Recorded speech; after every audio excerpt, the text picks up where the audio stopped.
Et on continue à parler de la mine ce midi avec notre invité qui dédicacera son ouvrage ce samedi au Centre minier de l'Éouard à l'occasion du Printemps des Poètes. Bonjour et merci d'être avec nous, Yannick Koujava. Cet ouvrage, il est court, il est centré sur un tableau qui date de 1952, signé Édouard Pignon. Il s'appelle L'ouvrier mort. Il est actuellement dans les réserves du Palais des Beaux-Arts de Lille.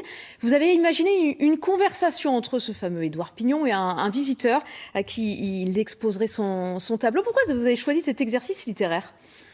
C'était pour éviter l'abstraction, en fait, plutôt de faire une explication du tableau. J'ai préféré en fait incarner, on va dire, la parole et l'esthétique d'Édouard Pignon.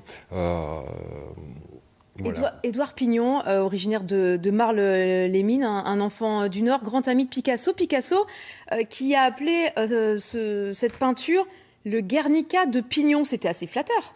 Oui, c'était très flatteur. Alors, le tableau est un peu plus petit que Guernica, puisqu'il fait 2,40 m sur 3 mètres, mais on sent cette même énergie, cette même colère et aussi cette même compassion qu'on pouvait trouver dans Guernica.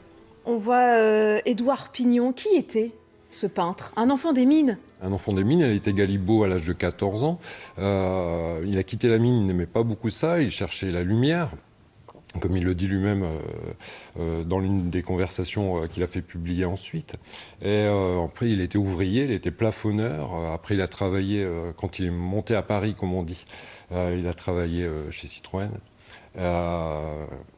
Plusieurs vies. Plusieurs vies, il a une vie extrêmement riche. Et il fait partie de ces artistes qui viennent du monde ouvrier. Il ne l'a pas oublié, il a toujours été attaché aussi à la région.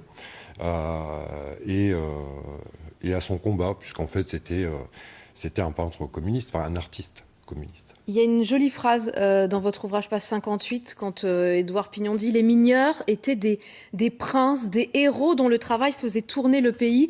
C'est ainsi que plus tard je les peindrai, tels des princes. » Il est attaché au monde ouvrier viscéralement. Viscéralement, puisqu'il en vient. Enfin, son père était mineur. Enfin, il vient d'une famille de mineurs. Et comme je disais tout à l'heure, il n'a pas oublié. Mais ce qu'il voulait donner, c'était à la fois ce côté tragique qu'on voit très bien dans le tableau, mais aussi la grandeur en fait de la classe ouvrière, comme on disait. À l'époque. Édouard Pignon, vous disiez tout à l'heure, Galibo, qui a connu le drame des 79 morts dans l'explosion coup de grisou de la mine de la Clarence. Vous aussi, vous êtes petit-fils de mineurs, immigré. Fils de mineurs, fils de mineurs, petit-fils d'origine polonaise. Vous retrouvez aussi votre histoire quand vous écrivez sur Édouard Pignon? Si Dominique Tourte, l'éditeur, m'a proposé de travailler sur ce tableau, il m'a aiguillé vers ce tableau, c'était pas pour rien.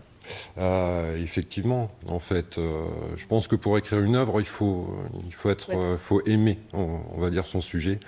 Et là, franchement, j'ai pris beaucoup de plaisir à écrire ce texte. On le sent, vous êtes passionné. Merci beaucoup, Yannick Koujava. Donc, je redis que vous serez samedi après-midi à l'Éouard au Centre minier à l'occasion du Printemps des Poètes en dédicace. Merci beaucoup d'être venu sur ce plateau.